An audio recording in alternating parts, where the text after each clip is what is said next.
Israeli হামলায় Hezbollah প্রধান হাসান নাসরুল্লাহর হত্যাকাণ্ডের সাফাই গাইলেন মার্কিন প্রেসিডেন্ট জো বাইডেন। একে ন্যায়বিচারমূলক বলেছেন তিনি। অপরদিকে ইরানের সর্বোচ্চ ধর্মীয় নেতা আয়াতুল্লাহ আলী খামেনি হিজবুল্লাহ প্রধানকে হত্যার প্রতিশোধ নেয়ার হুমকি দিয়েছেন। হত্যার জন্য কয়েক মাস আগ থেকেই নাসরুল্লাহকে অনুসরণ করছিলেন ইসরায়েলের গোয়েন্দারা। দেশটির ৩ জন জ্যেষ্ঠ প্রতিরক্ষা কর্মকর্তা নিউ ইয়র্ক টাইমসকে এ তথ্য জানিয়েছেন। বিস্তারিত আরো জানাচ্ছেন সঞ্জিদা সিলভিয়া। মধ্যপ্রাচ্যের অন্যতম শক্তিশালী সশস্ত্র গোষ্ঠী ও রাজনৈতিক দল হিজবুল্লাহ এই গোষ্ঠীর প্রধান হাসান নাসরুল্লাহকে হত্যার পরিকল্পনা গত সপ্তাহে চূড়ান্ত করা হয়। যদিও ইসরায়েলের প্রতিরক্ষা কর্মকর্তারা জানান কয়েক মাস ধরেই নাসরুল্লাহকে অনুসরণ করা হচ্ছিল। তাকে হত্যা করতে শুক্রবার রাতে কয়েক মিনিটের মধ্যে প্রতিটিতে 1 টন বিস্ফোরক ভরা 80টির বেশি বোমা ফেলে ইসরায়েল।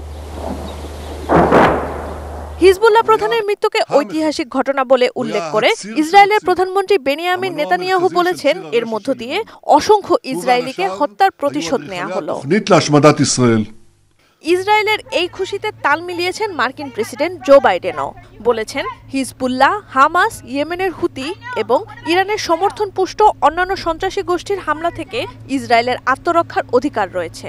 নাসরুল্লাহর হাতে যুক্তরাষ্ট্র, ইসরায়েল ও লেবাননের হাজারো মানুষের মৃত্যু হয়েছে মন্তব্য করে তিনি তার মৃত্যুকে ন্যায্য বলে সাফাই গেয়েছেন। মার্কিন প্রেসিডেন্টের মনে হয়েছে এখন যুদ্ধবিরতির উপযুক্ত সময়।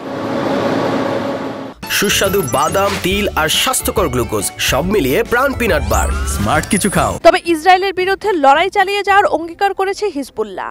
তাদেরকে সহযোগিতার ঘোষণা দিয়েছে ইয়েমেনের হুতি বিদ্রোহীরা। প্রতিশোধ নেয়ার হুমকি দিয়েছেন ইরানের সর্বোচ্চ ধর্মীয় নেতা আয়াতুল্লাহ আলী খামেনি। দেশটিতে 5 দিনের শোক পালন করা হচ্ছে। জাতিসংঘ নিরাপদ পরিষদের জরুরি বৈঠক ডাকার অনুরোধও করেছে ইরান। গত 11 মাসে ইসরায়েলি হামলায় মধ্যপ্রাচ্যে ইরান সমর্থিত সশস্ত্র সংগঠন হামাস ও হিজবুল্লাহর গুরুত্বপূর্ণ বেশ কজন নেতা নিহত হয়েছেন। এদের মধ্যে উল্লেখযোগ্য হামাসের রাজনৈতিক শাখা প্রধান ইসমাইল হানিয়া, হিজবুল্লাহ কমান্ডার ফুয়াদ শকর, ইব্রাহিম আকিল এবং সর্বশেষ হাসান নাসরুল্লাহ। হাসান নাসরুল্লাহর উত্তরসূরি হতে পারেন তার চাচাতো ভাই হাশেম সাফাউদ্দিন।